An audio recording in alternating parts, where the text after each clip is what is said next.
expand our minds, and make us all think. How are you guys doing this beautiful, grand morning? I'm doing great. No complaints. Enjoying the morning with my pooches.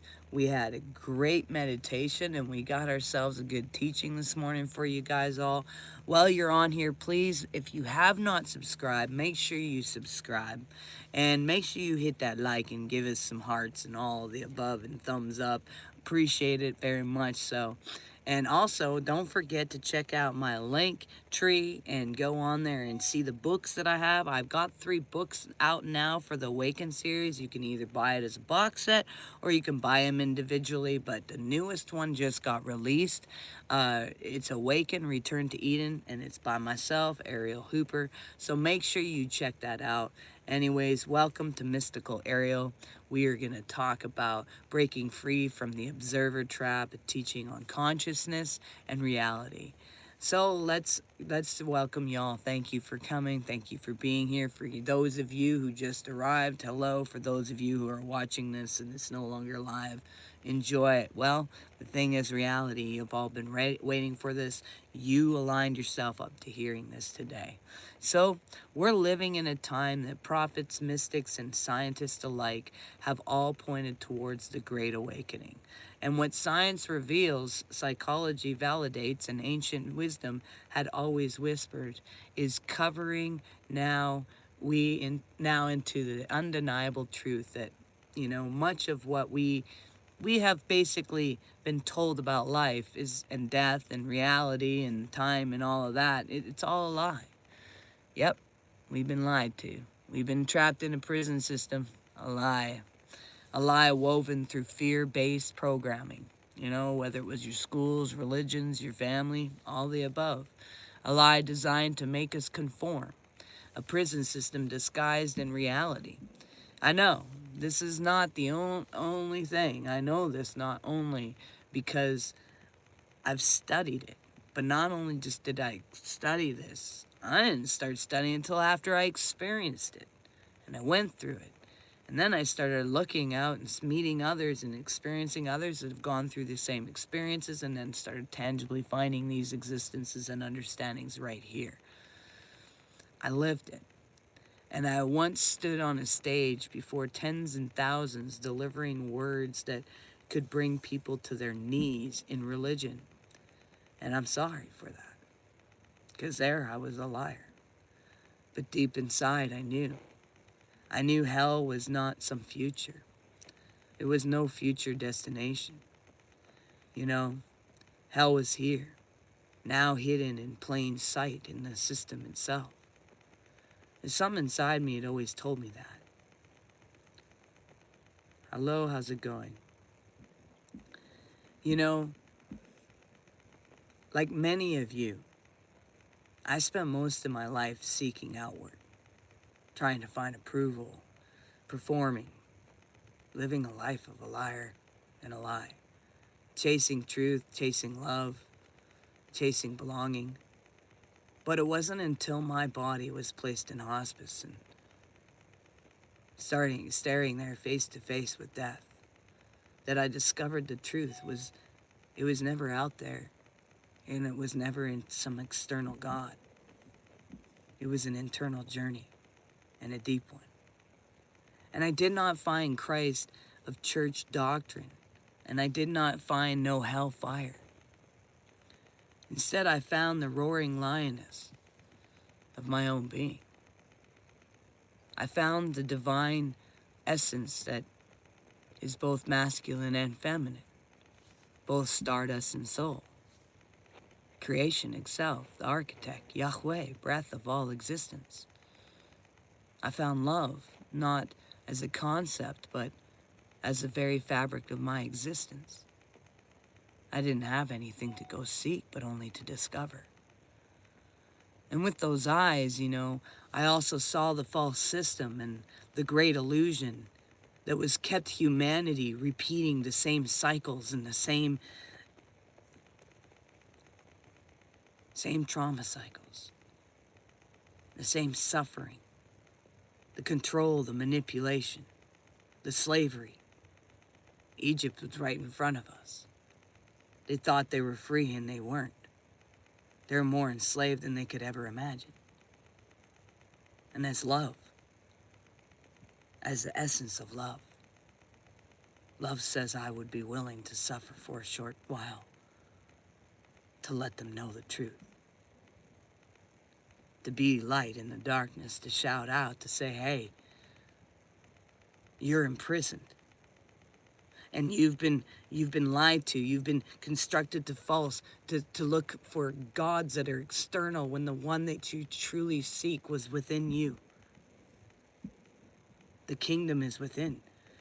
Even they shouted the scriptures from the stage and yet would lie to your face and tell you to say a prayer to look for something external when the internal destination was always there.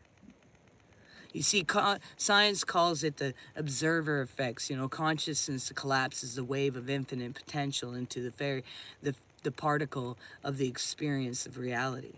And in simple terms, reality doesn't exist without you. You are not just witnesses, you are assemblers. But here's the catch. If the observer itself is caught in the program patterns, then the reality is assembled now, isn't it?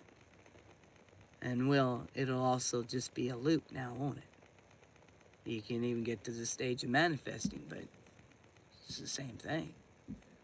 You see, this is an observer trap. We awaken from the player mode into the observer mode, but even here, consciousness can become stuck, right? You know, recreating the same dynamics, the same frequencies, the same emotional signatures. The Gnostics called this the archontic system. The neuroscience called it the default mode network. Psychology calls it conditioning. And it is the same truth, told to different tongues of prison without a prison, with a prison within a prison. You know, your brain is a sculpture, and it shapes itself around things that you repeatedly pay attention to. This is called neuroplasticity. The more you dwell on a thought, the more the neurons wire together and the stronger the grooves become. And that is why trauma, fear, or shame can feel inaccessible. It's why we relive the same relationships, same struggles, same loops. We are not just witnessing them, we are unconsciously reinforcing them. You see, the agnostics text like a apocryphal, like the apocryphon phone is like John Pitson and Sophia warned of this and the millennia ages ago, is that they said that the merge created a false reality to trap divine sparks of consciousness. They warned of a false light experiencing a gateway of recycling souls back to the incarnation instead of setting them free. Well, maybe I was tired of seeing people not being set free. You know, in the Gospel Thomas, it reminds us of we came from the light, the place where the light came into being on its own accord. But beware, not all the glows is freedom. Sometimes the trap disguises itself as transcendence. So you can get to the awakened place and think that you've transcended and gotten to this place, and yet you haven't. Hell and heaven are here and now. The mushroom showed my this. Yeah, it's not even a place. It's a mindset. It's a spiritual existence. It's a way of thinking and being. So trees never grow two identical leaves. Spirals expand infinitely into seashells, and galaxies and hurricanes and the golden ratio appear everywhere, but never in, monotony. Nature flows with creativity, not repetition. And when you mirror nature, you stop looping, you stop reinforcing the old, you let consciousness breathe into new possibilities. So quantum fields theory tells us until observed reality, pure probability. You are the one who collapses the possibilities into actuality. So liberation begins by reclaiming your attention. Catch the loop, basically, interrupt the default, question the expectation, expose yourself to new frequencies, observe without attachment. See, these small shifts rewire the brain and retune the field and reawaken the creative essence, dancing with reality. You know, the trap wants you to control reality, but liberation is not control. It is the dance. When you try to manipulate outcomes, you are still inside the trap.